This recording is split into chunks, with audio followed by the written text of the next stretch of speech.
नमस्कार दोस्तों। आज हम आपको एसएससी सीजीएल के आवेदन करने के लिए बताएंगे किस प्रकार से आवेदन किया जाएगा।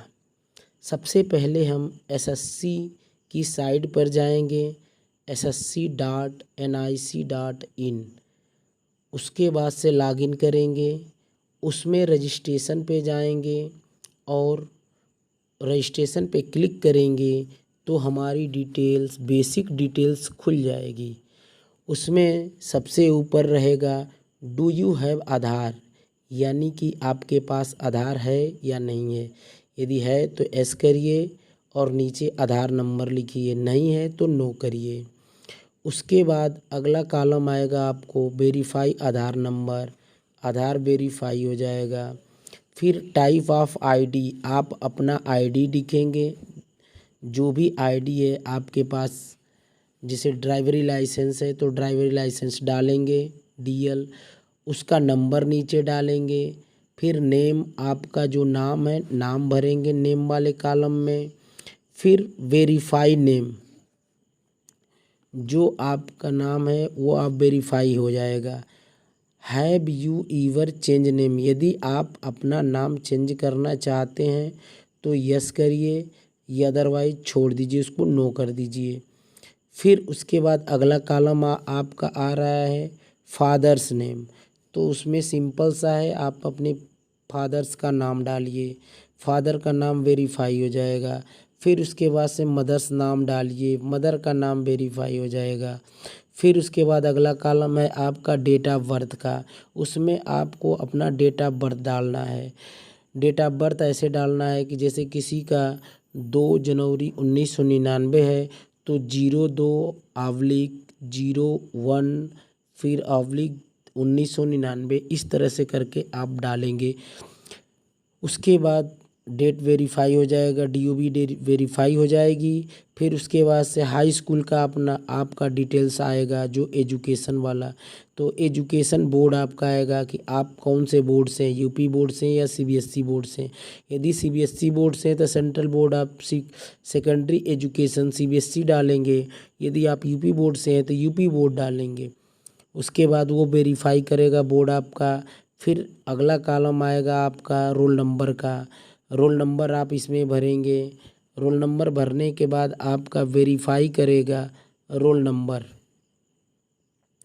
उसके बाद से ईयर आप पासिंग भरेंगे, यदि किसी का 2013 है, किसी का 2010 है तो वो रोल नंबर वो आप ईयर ऑफ पासिंग में भर देंगे। फिर ईयर ऑफ पासिंग वेरीफाई कर लेगा। उसके बाद आप जेंडर सेलेक्ट करेंगे, आप मेल हैं, फीमेल हैं या ट्रांसजेंडर। यदि आप पुरुष हैं तो मेल को क्लिक करेंगे, यदि महिला हैं तो आप फीमेल को क्लिक करेंगे। यदि आप ट्रांसजेंडर हैं तो आप ट्रांसजेंडर पे कर दीजिए। उसके बाद से वो जेंडर वेरीफाई कर देंगे। उसके बाद से आपका आएगा लेवल ऑफ एजुकेशन क्वालिफ़िकेशन, तो इसमें आप ग्रेजुएशन, क्योंकि ये ग्रेजुएशन लेवल की वैकेंसी है इसलिए आपको ग्रेजुएशन ही करना पड़ेगा। उसमें 10+2 या इंटरमीडिएट वाले नहीं कर सकते हैं। ग्रेजुएशन के लिए ये वैकेंसी आई है इसलिए ग्रेजुएशन वाले ही डालेंगे। उसके बाद से आपका मोबाइल नंबर मांगा जाएगा, अगले कॉलम आप मोबाइल नंबर भरिए, वेरीफाई मोबाइल हो जाएगी। फिर ईमेल आईडी है, ईमेल आईडी वेरीफाई हो जाएगी। ईमेल आईडी को आप सिंपल तरीके से जो आपकी ऐसी जो आईडी आप रेगुलर यूज करते हैं उसी को लगाइएगा। नहीं तो क्या होता है कि कभी कभी आप आईडी का पासवर्ड भूल जाते हैं और परेशान हो जाते हैं। तो इसलिए आप सिंपल सी अपनी जो रेगुलर यूज वाली आईडी है ईमेल आईडी उसी को डालिए। फिर उसके बाद से आप परमानेंट एड्रेस आपका जो भी है आप अपना एड्रेस डालिए, सेव करिए। सेव बटन जैसे करेंगे आप अगले पेज पे चले जाएंगे। उसके बाद से दोस्तों आपका कैटेगरी है, अगले पेज में सबसे ऊपर आपकी कैटेगरी आएगी जिसमें general, EWS, OBC, ST, SC. आप जिस कैटेगरी से हैं, यदि आप जनरल हैं तो जनरल सेलेक्ट करिए, ईडब्ल्यूएस आप लगाए हैं तो ईडब्ल्यूएस को सेलेक्ट कर लीजिए, ओबीसी कैंडिडेट हैं तो ओबीसी को सेलेक्ट करिए, यदि एसटी हैं या एससी हैं तो आप एससी एसटी को सिलेक्ट करिए। फिर उसके बाद आप उसके नीचे वेरीफाई कैटेगरी है वो सिलेक्ट हो जाएगा, सेम ऊपर वाले ही हो जाएगा। फिर नेशनलिटी आपकी सिटीजन, आप इंडिया के हैं तो इंडिया सिटीजन में आप डाल दीजिए, सेलेक्ट कर लीजिए। यदि आप किसी प्रकार के डिसेबल है या आइडेंटिफिकेशन मार्क्स में आपको जो भी डिसेबिलिटी है आप उसको दिखाएंगे, जैसे कोई कट मार्क हो गया, कोई भी जैसे मोल ऑन राइट चीक, यदि आपके गाल पे किसी प्रकार का तिलुल हो या आपके फिंगर कटी हो, जैसे राइट हैंड फिंगर कटी हो तो cut mark on right hand finger, इस तरह से आप इसमें लिख देंगे। Are you person with bench disability, यदि आपके पास किस तने परसेंट की डिसेबिलिटी है तो जो डिसेबिलिटी आप ऐसे और नो कर दीजिए इसमें, ठीक है। यदि है तो यस, नो तो नो। उसके बाद से आप डिसेबिलिटी सर्टिफिकेट आपको यहाँ पे है जो उसका नंबर डालना है, आप उसका नंबर भरिए। उसके नीचे आपका आ रहा है परमानेंट एड्रेस, तो आप पूरा अपना एड्रेस भरेंगे। एड्रेस भरने के बाद जिस स्टेट से स्टेट डालिए, उसके बाद डिस्ट्रिक्ट डालिए, पिन कोड डालिए। उसके बाद से यदि आपका ये है कि इज पर present address same as permanent address, यदि आप जहाँ रहते हैं वो एड्रेस और परमानेंट एड्रेस सेम है तो आप यस कर दीजिए, अदरवाइज नो करके आप नीचे उसको दूसरा भरिए जो आपका एड्रेस है। कभी कभी क्या होता है, कुछ लोग का घर कहीं और रहता है और पढ़ाई कहीं और करते हैं, तो वहाँ अपना यदि अपना कोई भी डाक से मंगाना चाहते हैं, कुछ भी मंगाना चाहते हैं तो वो प्रेजेंट एड्रेस के तौर पे होता है, लेकिन परमानेंट एड्रेस उनका घर ही होता है। ओके, उसके बाद आप आई एग्री का जो है नीचे सबसे नीचे आई एग्री का जो एक बॉक्स है छोटा सा बाएं साइड में, उसको आप क्लिक करिए और क्लिक करने के बाद से फाइनल सबमिशन कर दीजिए। फाइनल सबमिशन होने के बाद से आपका अगला प्रोसेस फिर से होगा, क्योंकि सबमिशन होने के बाद, क्योंकि अभी आपकी फ़ीस और फ़ोटो और सिग्नेचर बचे हुए हैं। अब उसके बाद से ये रजिस्ट्रेशन कंप्लीट हो जाएगा। अब इसके बाद से आपको 2 बार में आपका फॉर्म फिलअप होना था। पहला पार्ट आपका कंप्लीट हो चुका था।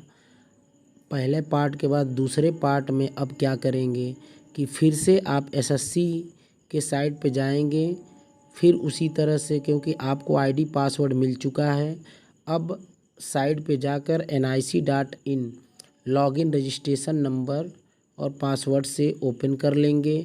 उसके बाद click apply link combined graduation level examination 2022 को क्लिक करेंगे। उसके बाद मॉडिफाई रजिस्ट्रेशन टैब खोलेंगे और जैसे ही आप मॉडिफाई रजिस्ट्रेशन टैब खोलेंगे तो आपको ये सारी डिटेल्स जो है दिख जाएगी। आप जितनी डिटेल्स भरे हैं, यदि आपको कुछ मॉडिफाई करना है तो इसको मॉडिफाई करिए, अदरवाइज कॉलम नंबर 15 पे सीधे आप प्रेफरेंस ऑफ एग्जामिनेशन सेंटर, आप एग्जामिनेशन सेंटर भरेंगे।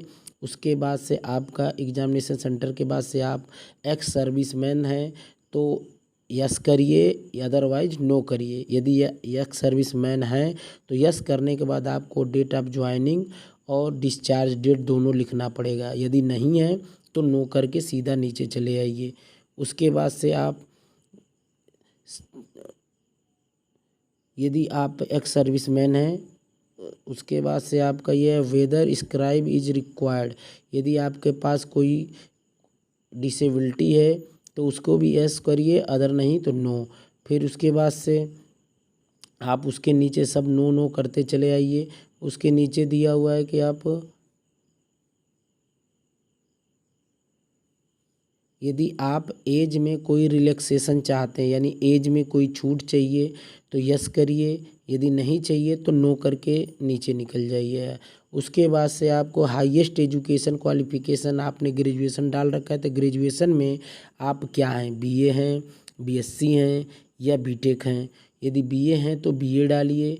उसके नीचे details of qualifying education qualification, आप ग्रेजुएशन डालकर और नीचे सारी डिटेल भर दीजिए।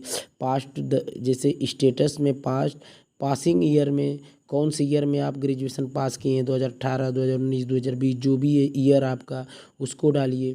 किस यूनिवर्सिटी से हैं आप, दिल्ली से हैं, लखनऊ से हैं, कहाँ से हैं, इलाहाबाद से हैं, उसको भरिए। उसके बाद नेम ऑफ बोर्ड या यूनिवर्सिटी को, जो यूनिवर्सिटी है आप उसको भरिए। उसके बाद से आपका रोल नंबर है, रोल नंबर भरिए।